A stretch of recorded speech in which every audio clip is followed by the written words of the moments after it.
The Rights to Ricky Sanchez podcast is presented by DraftKings Sportsbook. Sign up for DraftKings Sportsbook by use promo code RTRS, and brought to you by Big Barker Therapeutic Dog Beds. Get yours at bigbarker.com/Ricky. And brought to you by the sponsor of the Corner 3 newsletter with Zoe, Stateside Urban Craft Vodka, now available in 44 states at statesidevodka.com. On today's show, even when they win against the Raptors, it is a chore. 2 against the Raptors, both equally ugly. At least we come up with a win out of the second one. Danny Green tried to stop it. He did right at the end there. He tried. Ben Simmons is an all-star. Tobias Harris is not. We will update the MVP race. Anthony Davis maybe ahead of LeBron. Is James Harden a candidate now? Boogie Cousins is available. We'll talk about that. And potential confrontations with Brian Colangelo and Scott O'Neill in the mailbag. This week on the Carl Landry Record Club, we welcome Andrew Unterberger and Jason Lipschitz to do our first ever new music club. They bring 5 songs, and we talk about all 5 new ones, from Pooh Shiesty, Olivia Rodrigo, SZA, Camp Trash, and Rebecca Black.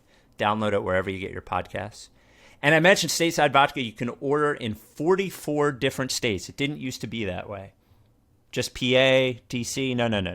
All 44 states, distilled 7 times, gluten-free, kosher, carb-free, supports the Ricky, right? A pro-Ricky company, made right here in Philly.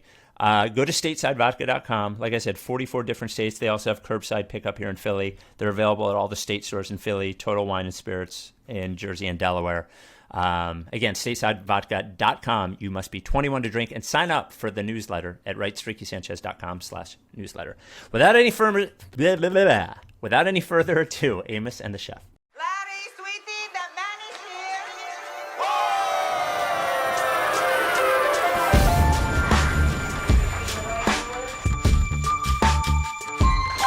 Say the name, I say the name, I say the name. We were right, y'all. We were right. Even when it went wrong, we were right. We was right, y'all. We were right. So say the name. Say the name. We were right, y'all. We were right. Even when it went wrong, we were right. We were right, y'all. We were right. So say the name. Say the name. Say the name.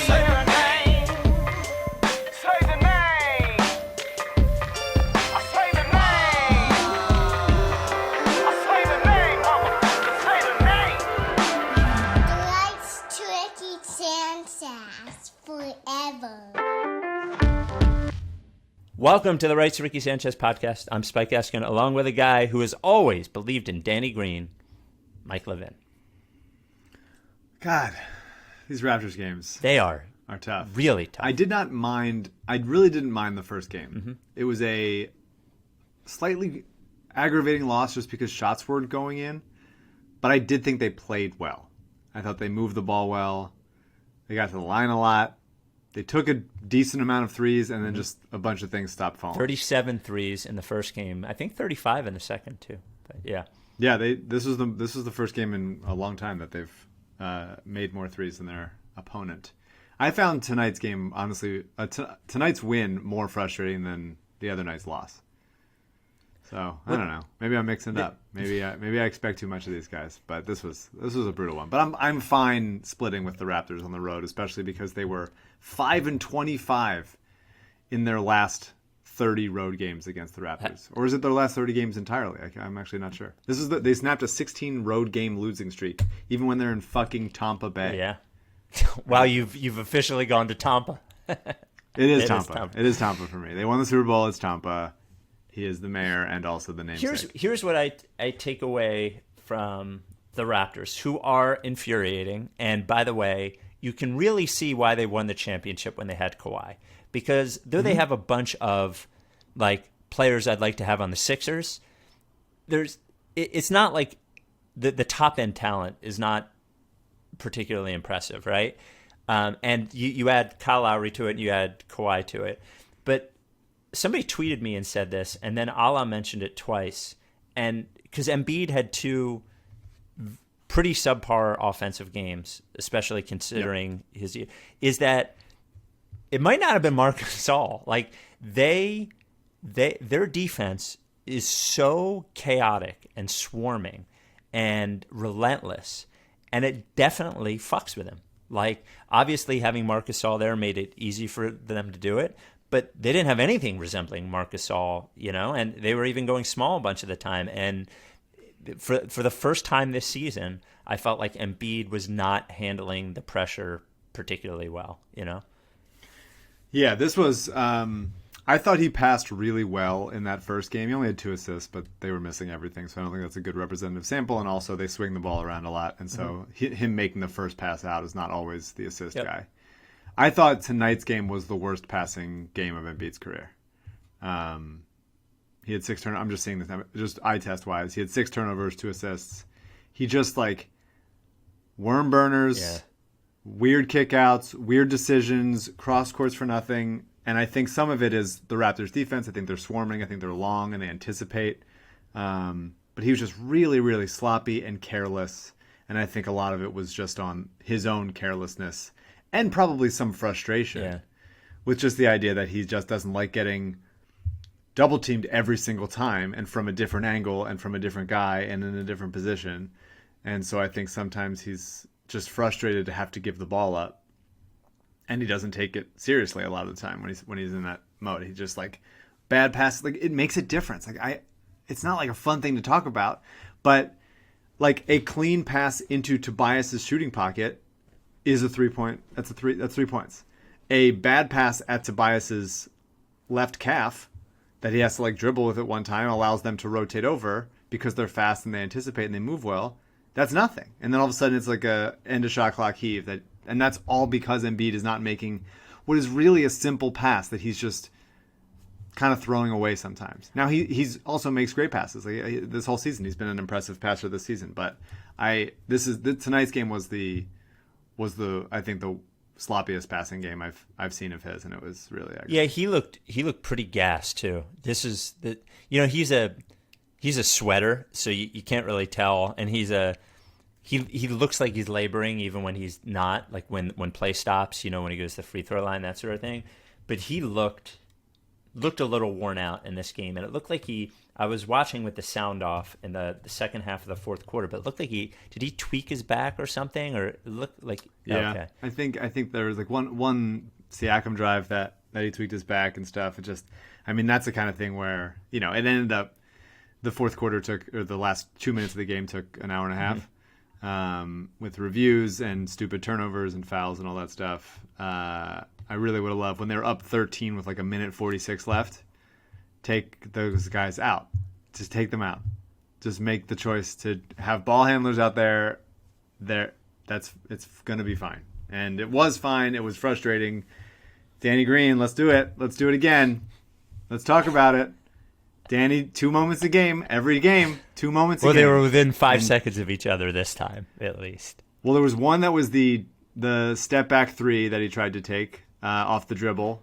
That was stripped. I think it was DeAndre Bembry. That was the easiest strip I've ever seen in my life. And then, of course, the cross-court pass in a press with one hand. That was, you may as well just place it at half court and ask somebody to come get it. Just nonsense. He can't be in the game at the end. At the end of the game. He has to be. Especially when they're up. Because it's you need him if there's a chance that someone is going to make him dribble or do anything or make a decision. But who are you going to? It really is. It's twice a game, and it's shocking how bad it is for a veteran, for a guy that's won 3 championships. Who are you going to put in instead of him? Just young Danny Green. Matisse Thybulle. No, at this point, I would absolutely put in, if they're up, I'd put in Korkmaz. I'd put in Maxey for ball handling. Anyone else. We can't be doing Danny Green stuff. And I think those moments spoiled how good he's been shooting and how willing he's been shooting. Especially I hate Danny dribble into threes. I think it's just bad. I think he just doesn't have the coordination at this point in his life. But when the ball swung to him and he's standing still, he rises up and he looks good. And he also was getting a ton of deflections and steals. He had 3 steals tonight. He had 5, 6 steals in the last game. He's been doing that. And then, but it's 2 plays a game. It really is 2 plays a game that stick with you, that make you want to, banish him to honestly not the Holocaust, but the area where the my Holocaust God. happened, I think is fair. He should go back to where that is. No. He should go and visit it and enjoy the museums. And I feel stuff. like I should. But obviously, I gotta take that out. You want him to go to the it's a joke. Holocaust? It's a joke. He took a selfie in front of the Holocaust and said no, I had to do it to him. And I'm not obviously setting him to the Holocaust, but he should just go at the ends of games. He should go visit the Holocaust Museum. That's what he should do. If everyone knew the fucking tweet that I had to take down because you, and then you make this joke. I don't know what you mean. You sent me a message about something. Oh, somebody else forwarded me. Yeah, I'm clearly not being serious. Yeah. It's just a dumb. Look, okay, good things. Good things from these games. Well, first of all, I don't want to play the Raptors in the fucking playoffs. No, I don't. Especially not in like the 7 seed. And I got to tell you, it's getting, and I'm sure I will be boastful and confident once the playoffs start, but it's getting like, I started looking around and I'm like, well, fuck, I don't want to play the Raptors. And then Miami wins 3 in a row. I'm like, fuck, well, I don't want to play them in the first round either. And then I'm like, well, I don't want to fucking. Might be the Celtics. They lost to. And I don't want to fucking. I don't want to play anybody. I want to beat the Celtics. I absolutely want the Celtics. I'm not saying the Sixers will absolutely win. Right. They're morons, but I want to beat the Celtics in the playoffs. I would like to beat the Celtics as well. That would feel very good for me personally. Fucking Nets winning 7 in a row without Durant. I want to, if we could get a bye through the entire, does the first seed get the bye through the entire thing? Shake Milton coming back and hitting threes. I will say, boy, that shot looked a little janky in the first game, and it seemed like it's... Ball looks heavy for him. Ball looks heavy He's right now. It. But then he's shooting like Maxey. A little bit, yeah. But he had 3 threes in both games, got hot in the second half. Yeah. Huge. It's really good to have him back. And he's still working his way back. You can tell he's not 100% yet, but that 3-ball going in and being willing to shoot it 3 for 6 tonight, 3 for 7 the other night, that's important. And I don't think it's a surprise that Shake being willing to shoot that now is coincides with the Sixers now shooting more threes, getting more shots up and shooting more and all that stuff. I think it's part of like a rhythm of what the team is focusing on and stuff. And I want to say Shake falls asleep on off-ball and defense a lot, but his on-ball defense is really good. It's really, really good, and it doesn't get enough credit. And I think Doc doesn't fully appreciate it yet because he a lot of times takes him out in end-of-game situations for defense. But I do think he's good enough to stick, and his ball handling is, aside from Ben and maybe Tobias, I think Shake is the guy you trust with the ball in your hands late. Although he did have a couple of mistakes, he's not perfect, but I think as far as two-way players go in this team, I think Shake is one of them. Yeah, he makes passes that take a little too long to get where they're going. You know what I'm saying? And then Furk just basically lighting the world on fire in that first half. Yeah, it was nice to see the shot go in for Furk. Needed it. Really needed it badly. Really, especially after and it was good for him. I think it was smart because Isaiah Joe gets basically announced that he's getting the minutes. Yeah. Isaiah Joe didn't play well tonight, but I thought I've seen enough of Isaiah Joe to be like, yeah, let's give him a run and let's give Korkmaz a break because he hasn't been hitting anything. Let him work on it. Korkmaz comes in for Seth Curry and has a great game. Like, just played really nicely, led the team in plus minus. They didn't play him at the end. I think Doc doesn't trust his defense. I think that's probably right. But when those shots go in, I love the pump fake. Come on, you cannot beat the pump fake. It's very nice to see. I was thinking about pump fakes when we were talking about Seth Curry, who did not play tonight, and you were mentioning how he here's a move I want fucking Seth Curry to learn. Speaking of Furk. So he pump fakes at the 3 when they close out on him, and he takes 2 steps in and shoots an 18-footer. Like, somebody's got to teach him to step to the side. He's done a couple of those. Has he? He's done a couple of those. I don't think it's quite his nature. I think he wants to. I think he knows that a lot of NBA defenders have the agility to adjust and still block that shot, even if he does a sidestep. So I think he takes as much space as he can. But yeah, no, I agree with that. I think that's the drawback. Sometimes he looks like how did we get him for such a contract? And then sometimes it looks like, well, he's unplayable because he's just too small. By the way, and sometimes, Van Vliet's not like that. Van Vliet is stronger and has more ball skills, all that stuff. But the Sixers make it hard for him sometimes. And I think Van Vliet had 2 pretty bad games. In the first game, he had a stretch where he just got hot as hell from 3, and that kind of saved it. But I think the Sixers make it tough on Van Vliet, and a lot of times we look at the Raptors and think about how they make it tough on our guys. But you remember even that series when they just they were worn out, and Van Vliet did nothing in that playoff series and stuff. I'll tell you, man. And it was an automatic, by the way, 100% chance of that heave going in. Oh yes, that Van Vliet took the other night that hit the backboard. It was automatic. There was not a doubt in my mind. I didn't even have to look. If we could have live bet that shot on DraftKings, I think I would everyone. have $1 million. I would have made $1 million on that shot. Automatic. It is shocking. The Sixers have to be leading the league in if the other team is heaving and it's the right guy. Like, it's not always the case. If somebody just throws it over the head, I'm not saying every single time, but when you know. And that was an automatic for everybody, I think, watching. I'll tell you, man, this fucking Chris Boucher guy. He's good. He shoots he has Manute Bowles 3-point form. I've never seen a more pure shot. It was the arc was perfect. Went through the hoop perfect. Never missed. I mean, especially there's just not that many legitimate 3-and-D centers, and he is he's a real threat from out there. He basically won them the game in that third quarter. Yeah. And he is a rim protector. He's a really good shot blocker. And he's still undisciplined. He's still he's limited in some things he can do. But that's exactly the kind of player I would love to have backing up Embiid. And they just have never had that guy. I thought Tobias had a very strong finish to the game in the second game too. And we can talk about the All-Star stuff here. Simmons makes the All-Star team and Harris doesn't. There were more. Look, obviously, having Kevin Durant and James Harden come to the Eastern Conference, basically took 2 spots away. And I have no debate from anybody on the Eastern Conference team. Maybe Vucevic, but his numbers are fucking great. And I don't think he is good player, bad team. I think he could be on a good team.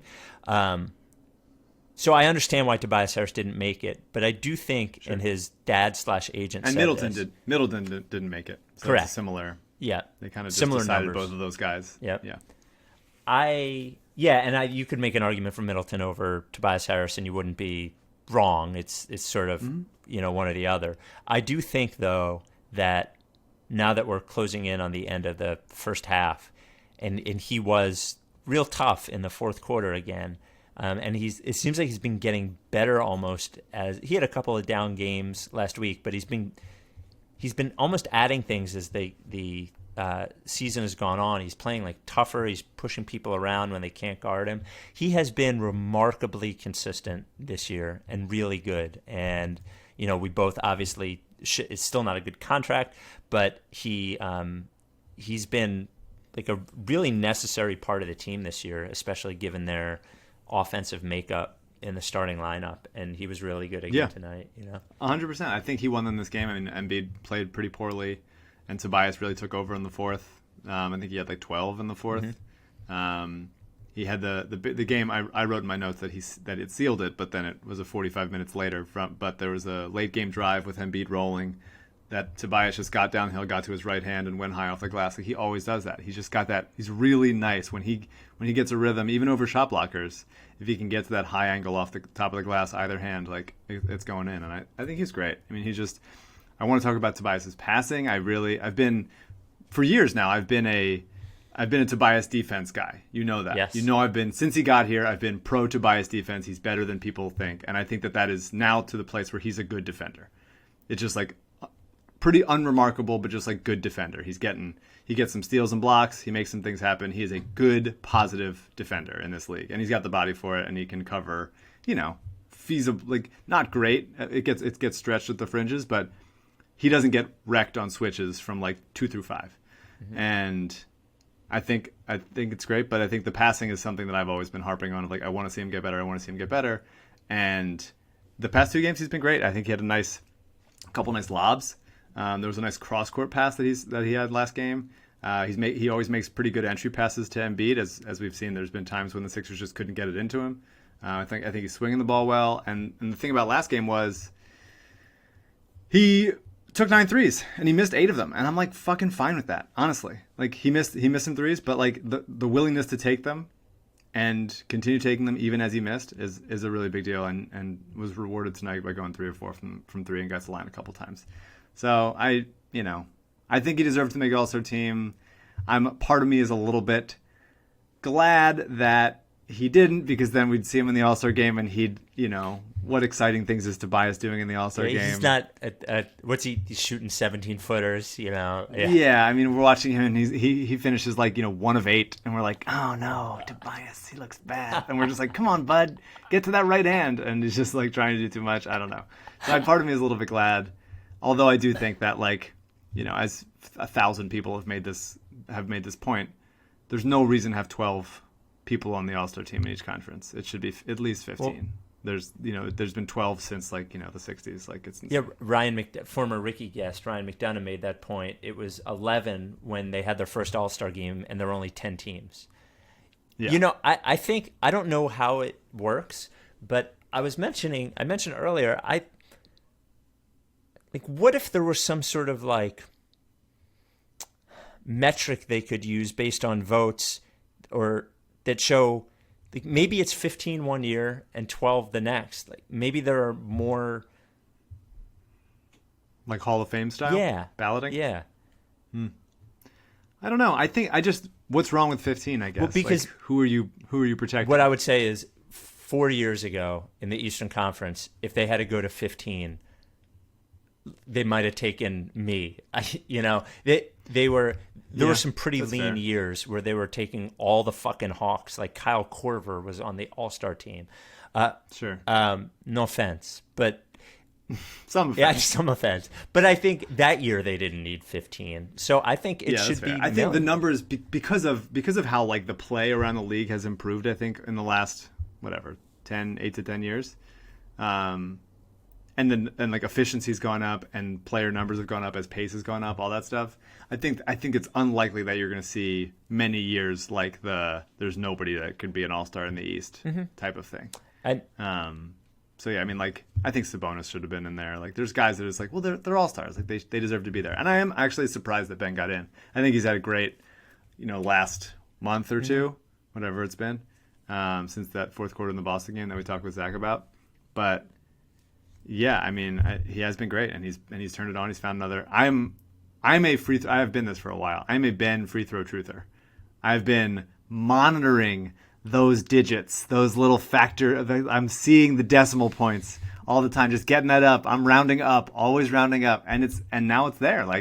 He got to the line friggin' 14 times last game, 10 of 14. This time he was 5 of 6. It looks good. It looks confident. He's not throwing his hands are always going to be weird. The way he shoots, the way he holds it, it doesn't look great. But coming out of his hands, his weird hands, it does look confident. And you can tell he's not throwing any more line drives at it anymore. It's good. And he's closing in on 70%, which is huge, which is a huge deal. And which is, by the way, way higher than Giannis from the line. And people don't talk about Giannis being does he not want to get to the line? Is he scared of the line? Giannis has regressed in terms of his free throw shooting, right? I mean, 2 years ago or 3 years ago, he was above 70%.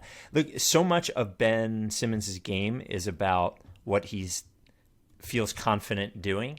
And I do, and he talks about that as far as his mental health. He's working on his mentality.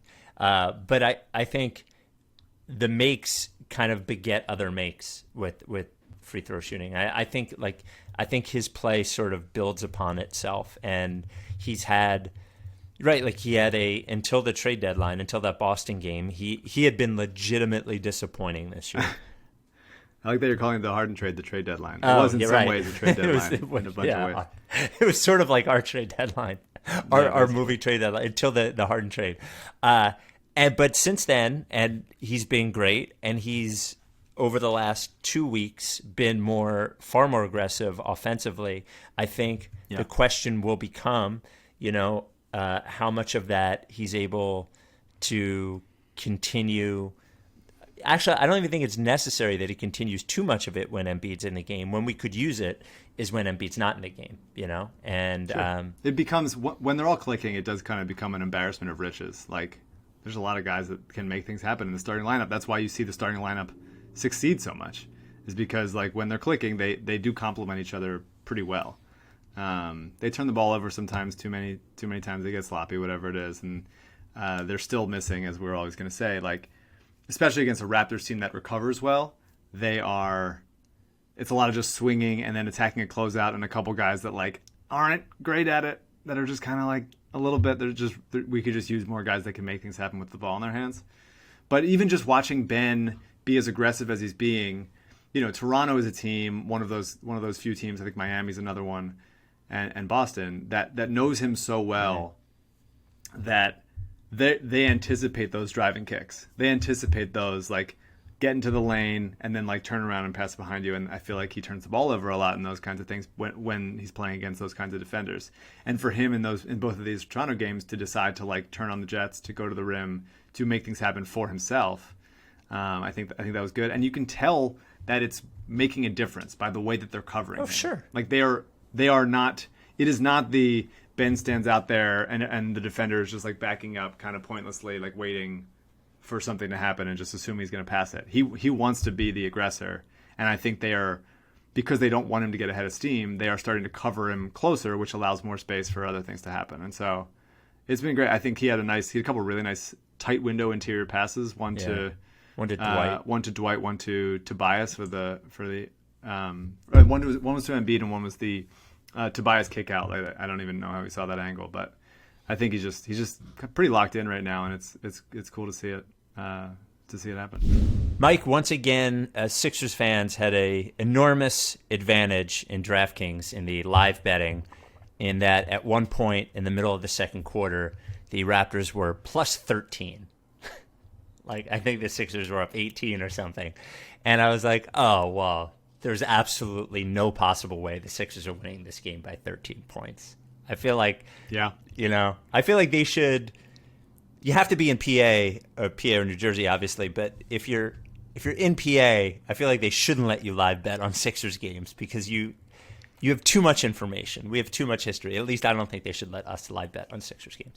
DraftKings Sportsbook, the only place to sports bet. They have all the sports. They have the casino in there too. Live betting. Again, if you're a Sixers fan, if you've been here for a while, I feel like you have an advantage. Of course, they were going to have the March college basketball tournament, which isn't yet, but until then. I love the March college basketball tournament. I know you do. You've got to be pretty pumped for that, right? I mean, it's been 2 years. Oh, right. It just got canceled last year. Yeah. It was a brutal. Yeah, I still haven't recovered. There are teams and players that I feel robbed of. I'm sure they also feel robbed that they didn't get to compete. But I think it hurts me more because it affected me, all of them combined. Well, that's coming back. It's coming back. Of course, DraftKings Sports. The March big tournament time. Big basketball college tournament in March. Until then, they have a special going on. Any basketball game you bet on a team to hit one three-pointer. That's the bet. If the team hits one three-pointer, you bet $1, you win 100. That's for all new users. So until the college basketball March tournament, you have this special, which is basically like $100. Bet on a team to hit one three-pointer, win 100 back. If you don't want to bet on basketball, soccer, hockey, baseball futures, baseball's coming. Pretty exciting. They've paid out over $7 billion to customers since 2012. $7 billion. Download the DraftKings Sportsbook app now. Use promo code RTRS to get your shot to turn $1 into $100 when you bet on any team to hit a three-pointer in any basketball game this week. That's promo code RTRS for new customers to get a shot at 100-1 odds on any basketball team to hit a three-point shot, only at DraftKings Sportsbook. Use that promo code RTRS. Must be 21 or older, Pennsylvania only, new customers only, restrictions apply. Winnings paid out in 4 $25 free bets in partnership with Meadows Racetrack and Casino. See DraftKings.com/sportsbook for details. Gambling problem? Call 1-800-GAMBLER. By the way, what this shows is that this does make a difference. That isn't to say that he wasn't good before, a good player, but being aggressive and going to the rim and getting to the line and making your free throws, this shit is not like extra, Yeah, I don't think anyone thought that it wouldn't be helpful if he would do that. I don't think anyone thought that like he doesn't need to have like ways to get to the rim and finish inside and use his length and quickness and athleticism to do that. But it makes an enormous I think difference. it's just a matter of like, should he be taking those kinds of Giannis threes that he shoots like, that Giannis shoots like 27, 28% on whatever. I think that's I'm not saying that isn't what some people said, but I don't think it's a lot of what everyone said. And I mean, I would as a pretty solid dyed-in-the-wool Ben Simmons centrist, which I'm now being, the last whatever, I don't know how long it's been, a month or so, has been like a turn the corner type of thing, in a way that we haven't seen it. Like sometimes it's just, he's being efficient, right? And he gets out in transition and he's defending really well, which he has been also. But this is like, we haven't seen him do this kind of stuff before. And I think before the season, you were like, which I agreed with, and I don't agree with all of your Ben Simmons feelings, as you know. Mm-hmm. But I think your thing was like, hey, what new move has he gotten? What has he gotten better at from offseason to offseason, where he is adding this element to his game? And I think he's gotten smarter, but it absolutely struggled to notice what move he's doing now that he couldn't do as a rookie. And now we're finally seeing it. I think it friggin' rules. Yeah, it's important. If they're going to win a championship and he's going to be on the team, it needs to happen. Like it just needed to happen. I hope it continues. I think it obviously adds an element to the offense. How could it not? How could it not? So, So Tobias Harris and by the way, I don't know. I mean, hopefully maybe somebody will get hurt. I think Vucevic got hurt tonight, so I don't want Vucevic to get hurt. God bless him, former Sixer. But I hope Tobias Harris gets a shot in. And I actually I thought Julius Randle making it. That team's That's pretty cool. Almost 500, and they don't have any talent. They have young talent, but God bless Julius Randle. He's doing a good job. I think he deserves to make it. I think he's shooting 42% from three. It's crazy. Yeah, so he's playing well. I want to one quick Matisse thing. I thought he played really, really bad in the first Raptors game. I think they basically went on a run, and every time he was in, the Raptors did, and he just didn't do much of anything offensively, and they just stopped the ball. Doc, I understand why you want to play Ben with the bench so he can get his opportunities, but Ben, Matisse, Dwight, it's just not. It's not going to work. It's not feasible. Yeah. It is not a thing that works. And to Doc's credit, he took Dwight out once Boucher started hitting a bunch of threes, and Dwight was just sort of lumbering out there to get him, and so they ended up going small ball, and I think it stemmed the tide a little bit, but when shots still didn't go in, it wasn't as effective. But I thought Matisse had a pretty good game tonight. I thought he defended really well. I thought he rotated. There were a couple possessions where it seemed like he got a hand in there on every single drive, multiple drives in one single possession. Tried to dunk on Terrence Davis. That was cool. I would like him to finish that, please. He did have that nice pass to Ben on the baseline. That was sort of risky, a little dicey. But he finished around the rim nicely. I thought he took a dribble handoff from Dwight and sort of finished with his left around the rim, which was a surprise to me.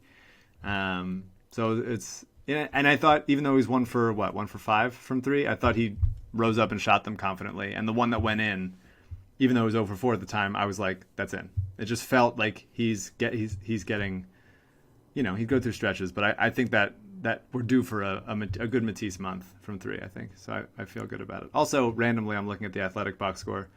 Matisse is listed as a point guard in the box score, which I think is pretty funny. Well, that's what your $5.99 a month is getting you. The most Matisse moment of the night to me, and he's athletic enough to try to dunk on people. He should try to dunk on people. And if he had finished that, it would have been legendary. But the most Matisse moment is he misses it, stays hanging on the rim, grabs the ball while he's hanging on the rim. Sure. He couldn't just miss the dunk. I would love to do that moment. Yeah. I would try that all the time. Also, Matisse's, I think, his first technical foul of his career. That was fun to see in the first Raptors game. He didn't really know what it was for, but it was pretty cool to see it. And I want to give credit because I've been giving him a hard time, but I thought it was a good Mike Scott game tonight. He finally hit a three. He even just considered just even him looking at the three. It's still one attempt in 13 minutes, but I thought he played good defense. I thought he rebounded well. I thought he walled up down low on guys driving, and I thought he didn't get blown by enough or too much. So I wanted to give it to Mike Scott because we like Mike Scott. We root for Mike Scott. I just think he's a little too limited to be playing on this good of a team. Before we get to the other stuff, DeMarcus Cousins will be cut by the Houston Rockets. Do you have any desire in signing DeMarcus Cousins? I don't. Yeah. I think that there's some value in the skill set, but even though it seems like his teammates are liking him more and their professionalism, blah blah blah, like there's too much there that I'm just not interested in, and he's not a defensive player at this point. So I think they could probably get by with Matisse, Ben, Cousins lineups, but I think there's better options there that can move around a little bit more, and he's not the only guy who can be a stretch five, right? At this point, he's fucking cooked, man. I mean, that guy's. I'm sorry he's had so many injuries, but he wasn't a particularly. He was like a mobile for a big guy mobile kind of before. You know, you're like surprised that he could get around. He was like slow mobile, right? Agile, not fast. Right. Now his legs look like they're made out of cement, and he's shooting 37%. Like I think his career might be over. I'd rather wait for something else. Yeah. Quick MVP update. So not the greatest 2 games for Joel Embiid's MVP case. However, they did come at the same time as the Lakers losing twice. Once was the first one to the Nets, and the next one was to the Wizards without Anthony Davis. Ramona Shelbourne making excuses that what's his face isn't there, Schroeder isn't there. The question I had about, because I don't think much has changed in LeBron and Embiid world, is I don't think they'll give it to him. But you have to sort of like put Harden in that group now when you talk about it, don't you? I mean, I think we talked about it last time. There's just too many good players in that team to give any of them. But Durant's not even the playing. Most valuable players. Yeah, but he will. Yeah. And he's been good for a stretch. Like, they're obviously good. And Harden is obviously excellent. But yeah, to me, it's just you can't give one of those guys MVP when there's 3 of them like that on the team. LeBron did win it with Bosh and Wade on the team. Yeah, I mean, I think what LeBron was at that point so clearly the best player in the NBA. Right. And I think Harden is not quite that. He might be the best offensive player in the NBA, but there's still, there's argument to be made for a bunch of guys, and so I think it's just one of the big factors for me. And in a field like this, when the Sixers are so clearly so much better with Embiid on the court than without him, and the disparity there, and he impacts the game even when he's not scoring. But you can see like how much, like, if you sell out to double Kawhi every time, he passes the ball and he makes the right play, and because he's for the most part out on the perimeter, they're going to get like easy looks going downhill. It's like basically 4-on-3 semi-transition in a half-court setting. With Embiid, because he's a big guy, like it's tougher to do that. Mm-hmm. It's tougher to, he's just not naturally as quick and as able to adjust to those double teams. And I think he's done a good job of it this year. But you really like it. You can take a big guy out of it in a way that you kind of can't with any other position. And for Embiid to still be this good and impact the game the way he does, and the Sixers to be still in first place, and how bad they play when he's not there. Are they still like 1-5 or something in those games? Yes, they are. I think it's pretty clearly, and I think Jokic has an argument, but not unless they get into the top 3 or 4 seats in the West. Yeah, and I think they're 6 or 7 at this point, right? So, the man. If I know you're not leaving comments on our YouTube, but if I've ever read a comment on our YouTube that I felt like you may have written, it was this. Really? Oh, I'd like to hear this. Yeah. So the hard to stomach YouTube comment of the week that we do twice a week, you can leave a comment on the YouTube, subscribe, smash that subscribe button, leave us a like, leave us a comment. All right. This comes from Natural. Now this was on the pod. Sounds like me, first of all. Yes. So far sounds like me. Yeah. So this came after the Bulls game pod, where the Embiid scored 50. I was watching this game while I was burning sage and cleaning the rest of my Wiccan relics. During the fourth quarter, I knelt down in a downward dog position, fully naked, and exclaim to the universe to rid my soul of all of my energy and transfer it into one Joel Hans Embiid. As my life force was being sucked from all of my holes, I witnessed Joel turn into a divine being, a being who had displayed such eloquent mastery of the cosmic energy that was now thrusted upon him onto the hardwood. Best day of my life. I don't think you know me very well because that's my tone of writing. The only thing that would have applied there is naked. But yeah, that was quite a game. Well, I thought you would appreciate it at the very least.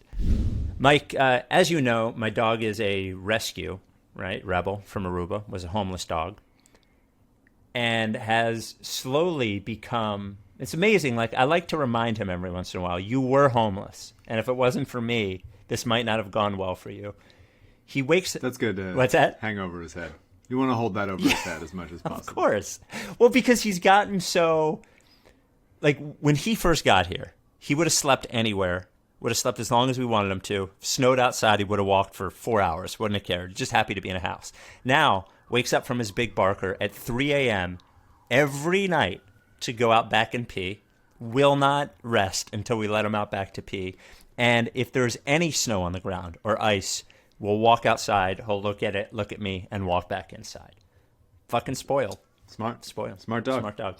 Well, you want to spoil your dog. You get your dog a big barker. Spoil him. Yes. And it's not just spoiling. It's not just it is luxurious, but it's healthy. It's for your dog's health. It's for your dog's joints. It's for your dog's well-being. Big Barker dog beds, the only dog beds engineered by experts to support your dog's joints.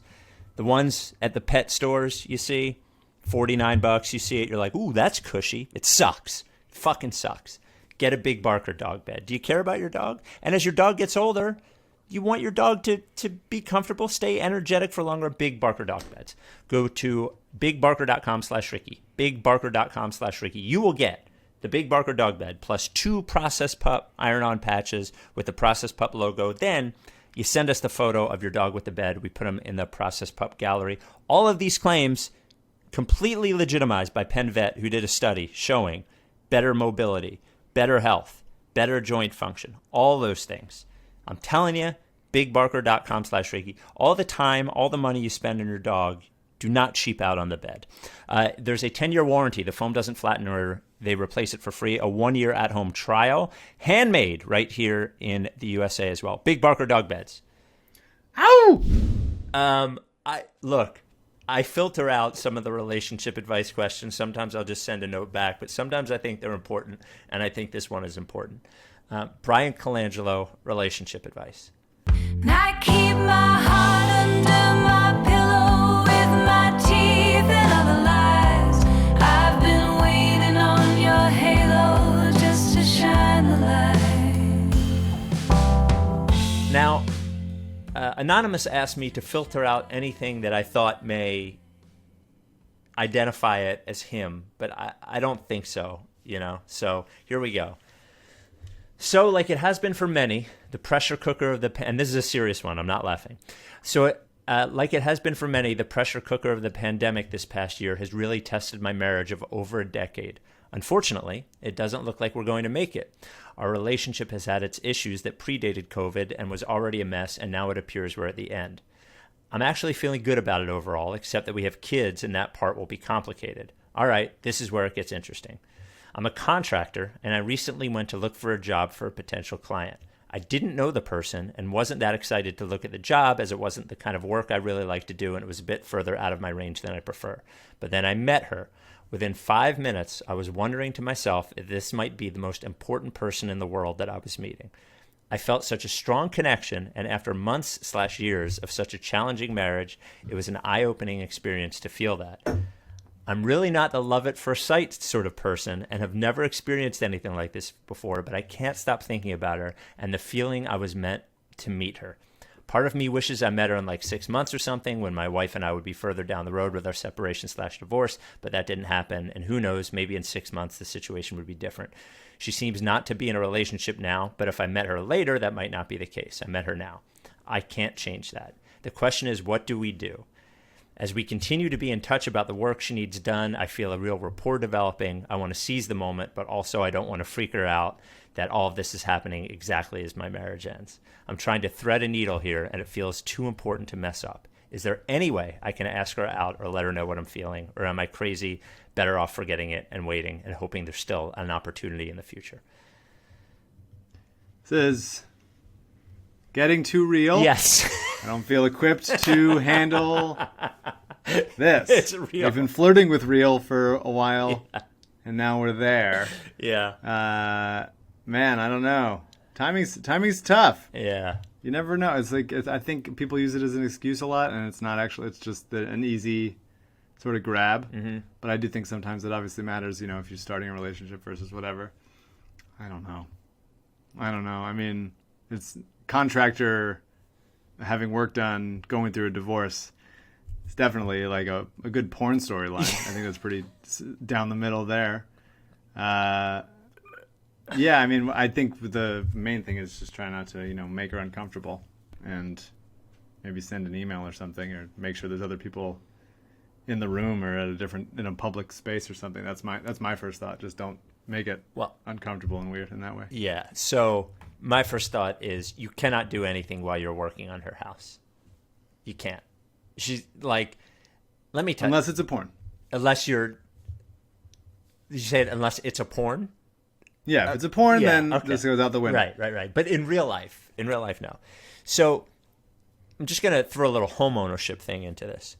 It's fucking hard enough to find a contractor that will show up when you ask them to, do the work on time, and charge you a regular price. You don't need the contractor fucking hitting on you. I'm just... So first thing, even forgetting about the marriage part of it, finish the job. And then worry That's about it. fair.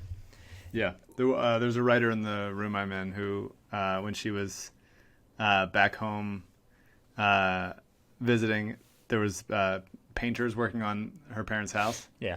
And one of the painters asked her out, like while she was like still like looking out the window and stuff, like being in the writer's room all day, and it's like still having to see someone after they've asked you out without, it's just an awkward. Right. It's a tough. And then tough she's got to pay you. So that's the first thing. The second thing, I'm going to say, man, it's probably just, I'm not saying that she's not meant for you and you're not meant for each other. But what I am saying is, if you've been that bummed out for that long, it's nice to have that like connection probably, but you're probably making a little more out of it than it is. So what I would tell you is finish the job, get a little bit further along. You're not even, like, the way I read this, you're still living at home. Like, get separated, whatever you're going to do. Be actually on your way to divorce. And you still have her number. And look, she may tell you never call her again, or you may email her, and she may tell you never email her again. But as long as you finish the job, do it in a respectful way, you're allowed to ask somebody out. I would just wait till all that shit finishes, right? That seems fair. Okay. Lorenzo Brown mailbag. Writes to RickySanchez@gmail.com. We take basketball and non-basketball. We prefer both. This comes from Megan. Hi, boys. My boyfriend Alec is a longtime listener, introduced me to the show on long car rides. I just brought up a question to him he thought I should pass on to you two. First, my non-basketball question. What's your favorite thing your partners have introduced you to? I'm loving my new basketball knowledge, and I always think it's interesting to see what new hobbies and interests people trade with their significant others. You? Alyssa's very smart. She's smarter than me. I feel like I'm smart in like 3 areas and dumb as fuck in every other area. And Alyssa has a good understanding of that. I would say as far as like introduced me to, aside from just like good information about like stuff, credit scores, which I wouldn't say is like a fun thing to learn about. It's got to be, Real Housewives of New York. It's great. And Vanderpump Rules, I would say both of those. It's the best. It's really one of the few joys of the pandemic has been just motoring through those series because they're the funniest fucking things I've ever seen. I would say 2 things. Without my wife, I would be mired in such a deep hole of depressing, slow, agonizing, painful movies and no dumb comedies. She fucking loves a dumb comedy. And I wouldn't know what's Role Models. I would have never seen Role Models. And Dogs. It's a good movie. Yeah, I love Role Models. Is a good movie. Yeah, and it ages well, I think. Like, Role Models gets funnier the more that you watch it. And Dogs. If it wasn't for my wife, I wouldn't have a dog. I wouldn't help the Providence Animal Center. I wouldn't help the Brandywine Valley SPCA, and it's become such a big part of my life. And if it wasn't for her, I would have never gotten a dog. So now for basketball. Here goes nothing. We watched Ben and Joel make their career high points this week, each while the other was out. Does this prove that Ben and Joel can't do their best together? Could our nightmares be true? Maybe it's simply coincidence, but I'm wondering if this instance has sparked any skepticism. I'm not trying to enforce the narrative. I'm just curious. No, absolutely not. If Alyssa wasn't here, then I would be doing all the chores. Mm-hmm. Does that mean that the apartment is better off when I'm the only one doing chores because I'm hitting a season high in chores? If she's gone, no. They're sharing the load when they're in there together and taking more ownership of it when the other one is out. That's how I feel. That's fair. I like that. It's a good response. Brian Colangelo related. This comes from Dan from Australia. On the weekend, some of my mates will be going to watch the Southeast Melbourne Phoenix, who just signed former Sixer Ryan Broekhoff, versus the Brian Colangelo Illawarra Hawks in the NBL. What's your favorite Ryan Broekhoff Sixers memory, real quick? Ooh, when he didn't go to the bubble. That's a good one. Yeah. What's yours? That's a good call. Probably the signing. Yeah. The excitement when they got him. I will be 100% wearing my Ricky shirt, but I want to know if there's anything we can chant or do at the game that may get Colangelo's attention. Would love to hear your thoughts on this. I'm a little conflicted. I'm curious what your answer is. I would just try to make eye contact with him as much as possible. I wouldn't chant anything. Maybe say like, hey. Part of me wants to leave him alone. Yeah. Part of me wants to chant normal collars at him. Sure. It's up to you, Dan, from Australia. And related, and this will happen tomorrow now, this comes from Billy. Hey guys, so I'm a junior at Villanova. Happens to be Scott O'Neill's an alumni. I was in the business school today leaving class when I was interrupted by seeing a huge picture of Scott's stupid face in the finance lab. Lo and behold, he's giving some sort of talk to the Finance Society Club or whatever. I'm not a finance major or member of the club, but I'm in the business school, so I assume I could find my way into the Zoom. If I can, what do I do? Do I ask him about working with Sam or separating the people of Philadelphia from their wallets? Do I just revel in his douchebaggery? I assume just being an outright asshole could technically get me in some sort of trouble. So maybe a sly way to say you suck. Yeah, I mean, he's going to say some truly... We'll ask him about his book. To me, it would sound like heinous shit, but it really is probably just like generic business bro stuff. He's a manipulative guy that's trying, just power hungry, all the stuff we know. I would ask him if he still has the MCW season ticket package brochures that he was so excited about, because that's why he was upset that MCW got traded. And obviously, as we know, MCW, future Hall of Famer, 10-time All-Star. You just can't trade a guy like that. So I hope he still has those brochures framed. God bless him. So what I think you should do is you should ask an earnest question, but the lead up should be, so I was reading your book and say that the rat race one, whatever the fuck it's called, and mention Be Where Your Feet Are? No, Be Where Your Feet Are is not out until this summer. It was the other one that you remember I was reading passages from it? Something, the rat race. I think just if you mention you were reading the book, which is 10 years old and no one bought, he's going to know what you're doing. And I don't think so. You don't think? Yeah, no, I think he'll think that you're a genuine fan. In Scott, he's a big time success, and he's an alumni, and he's got this big fancy speaking Zoom. Like he's gonna think, okay, here's a fan. Here's another one of my big fans Is this the book? that loves me so much. Oh, no. This is How to Officiate a Wedding. Sorry. I thought I had the book over here. From Seth. You have How to Officiate a Wedding on hand. Well, so, I mean, it was over here. So when I Looks like officiated... a coloring book. What's that? Looks like a coloring book. When I officiated the wedding, for the Ricky listeners, I joined the Universal Life Church as a minister, and they sent you this, part of the package. From Seth. I'm sitting here watching the Sixers, drinking a stateside bourbon, and perusing listings from Adam Kasabi. All true. Had 2 quick questions. We're just going to do the basketball one. Do we think the Sixers will be better in the next couple of years? Good thought experiment. I feel like you're not going to play along. Do we think the Sixers will be better in the next couple of years if Joel wins or loses the MVP this season? If he does win, it might remove the chip from his shoulder that seems to exist because he feels disrespected and not considered a top-tier elite player. However, if he does win, then the chip on Ben Simmons' shoulder could be relegated to such a clear second fiddle that it could be a huge motivator for him. He might start actually shooting in an attempt to prove his alpha status. It could backfire, and Ben could get resentful and decide that he wants out of Philly altogether, similar to Kyrie in Cleveland.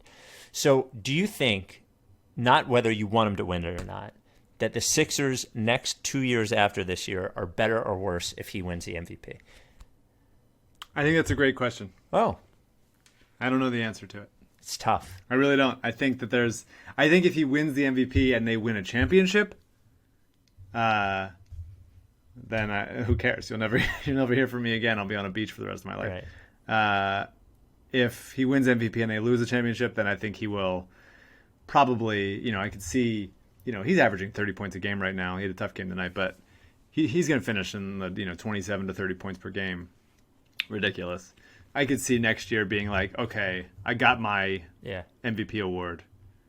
Let's do whatever we have to do to win. I don't think that's not. I don't think that's far from what he's doing now. I don't think he's making choices in the moment to say I need to get mine at the expense of winning. I just think he'll probably take a little bit more of a backseat to other guys, especially in the regular season, so that he can make sure he's healthy for the playoffs and ready to go. 2 more. This comes from Matt. I wanted Joel Embiid or a Sixers tattoo, but not the logo. I need some ideas. Give me the best you got. Go on, Mike. The Ruth Bader Ginsburg, Brian Dawkins one. Sure, yeah, that's a good one. Maybe if they're all for some reason living in the body of an elephant or something, and if there's a tattoo you can see inside of a big lion or something, and it's it's the heart of a Dawkins and the spirit of that could be really rough.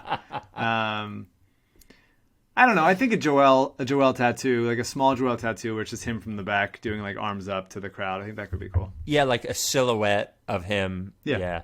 So the best process tattoo I've seen so far is, God, I don't remember the guy's name, but he went to a guy that actually did this on my hand, Benji Harris, and he got "You Can't Get to the Moon by Climbing a Tree" and the orchard tattoo. So the tree and the orchard with the it's beautiful.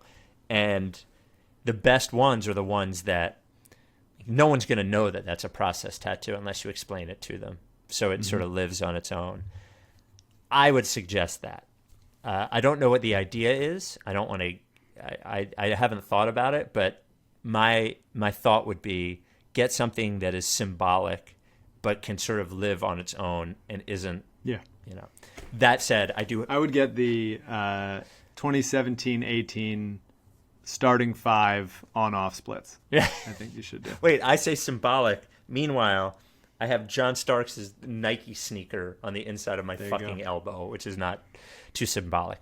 And his basketball, he goes, I guess I need a basketball question. Who dribbles the coolest or whatever? Thanks, guys. Have a good one. It's a good question. And I think our final question, I think you're really going to enjoy this basketball question. This is right up your alley. It's from Corey. Hey, guys, love the pod. It's definitely helped me get through some tough times this past year. I really appreciate everything you do. In the past, J.J. Redick was always the designated technical free throw shooter, which makes sense. He's an awesome shooter. Have you noticed this year under Doc, Embiid has taken these free throws? While Embiid is a very good free throw shooter, especially for a big, it's interesting considering Seth, Tobias, Shake are objectively better.